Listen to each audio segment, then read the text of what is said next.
अब आपको एक मसला और हैरान कुन सुनाता हूँ।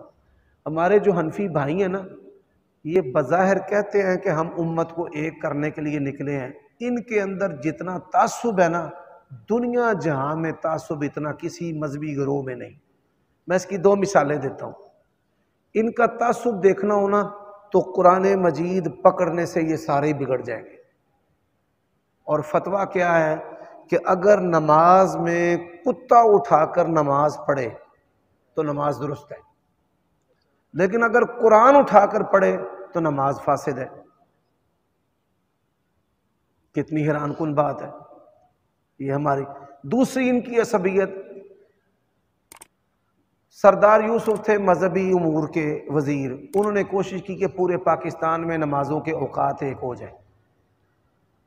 हम अहले हदीस ने उनको कहा कि हम 4 नमाजें इनके वक़्त पर कर लेते हैं, इशा भी, मगरिब भी, उसके बाद ज़ोहर भी, फजर भी।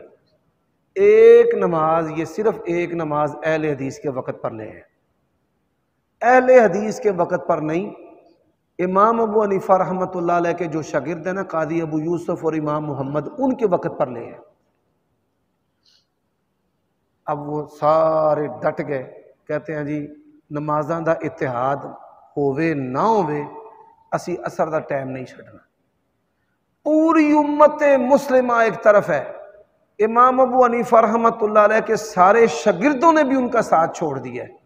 सिर्फ अकेले इमाम साहब का मौक़िफ़ है कि असर की नमाज का वक़्त 2 मिसल पर है, यानी बंदे का साया उससे दुगना हो।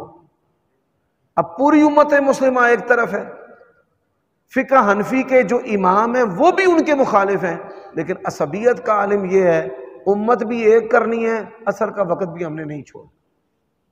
इमाम मालिक, शाफी, अहमद इब्न हम्बल, कादी अबू यूसुफ, इमाम मोहम्मद, फ़िक़्ह हनफी के इमाम सब कहते हैं। तो इनके अंदर छोटे छोटे मसाइल पर बड़ी असबियत है। मिसाल इसकी एक और भी दे देता हूँ। हमारी मसलों के अंदर जब चाहे वो दोहरी तकबीर पढ़ते हैं, हमने कभी मना नहीं किया। कई दफ़ा कोई बंदा लड़ाई का ज़हन लेकर आता है ना, अल्लाहु अकबर अल्लाहु अकबर अल्लाहु अकबर अल्लाहु अकबर, हम कुछ नहीं कहते। लेकिन आज ही आप तजर्बा कर लें, असर के वक़्त किसी हनफी मस्जिद में आप इकारी तकबीर जो है वो पढ़ें, इमाम साहब की कैफियत ऐसे हो जाएगी कि जैसे आपने शांटा मार दिया उनको। तो वो बड़े बड़े छोटे मसाइल पर जिन पर मुखालिफ बड़े मजबूत दलाइल हैं, उनके अंदर बड़ी जहरीली किस्म की असबियत है। मिसाल के तौर पे ये तबलीगी जमात वाले हैं जी, उम्मत को एक करने निकले हैं। अच्छा, नमाजों के वक़्त एक कर लें, अजान इकामत एक कर लें। आप ये सुनकर हैरान होंगे कि बाज़ फुक़हाए अहनाफ ने कुत्ते की हिल्लत का भी फतवा दिया है। कुत्ते की हिल्लत, वो कहते हैं तकबीर पढ़ के कुत्ते को ज़बह कर लें, कुत्ते की खाल भी पाक है, उसका गोश्त भी पाक है। मैंने जो समझा है ना, आप फ़िक़्ह हनफी को पढ़े ना, फ़िक़्ह हनफी के अंदर 2 किस्म के लोग हैं। एक वो लोग हैं जो हदीस के करीब हैं, जैसे अनवर शाह काश्मीरी हैं, मुफ्ती तकी उस्मानी हैं, मुफ्ती शफ़ी साहब हैं, ये हनफी हैं लेकिन ये हदीस के करीब हैं। और एक वो लोग हैं कि जो हदीस से दूर हैं, इमाम के उसूलों के करीब हैं। अच्छा, वो जो इमाम के उसूलों के करीब है ना, वो बड़े मुतअस्सिब हैं, बड़े कटर हैं और बड़े अनाब शनाब अपनी ज़ुबानों से निकालते हैं, और उनके शर से नबी अलैहिस्सलाम की हदीस से भी नहीं बची।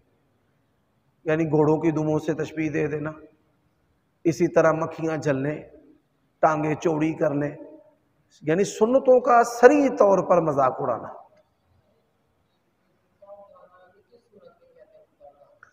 असल में ना, उन्होंने बादशाहों की और शाहाना जिंदगी बसर करने वालों की जिंदगियों में ना कुत्ता होता है। तुर्कों में ये रिवाज था कुत्ता रखने का, अरबों में भी रिवाज था कुत्ता रखने का। ये कल्बे ज़र, कल्बे माशिया, वो मिनी पेट जिसे कहते हैं, छोटा कुत्ता। उन्होंने जी कुत्ता जो बंदा नमाज पढ़ता है, कुत्ता छड़प्पी मार के थे पैसा, और वो नमाज जारी रखता है। या उसको पकड़ कर नमाज पढ़ता है कि ये बार बार मुझे तंग ना करे, तो उसकी नमाज कहते हैं बिल्कुल ठीक। जैसे बिल्ली आ गई, जैसे वो ये वीडियो वायरल हुई है बिल्ली के बारे में, अहले तशय्युअ के नज़दीक नमाज बातिल हो जाती है।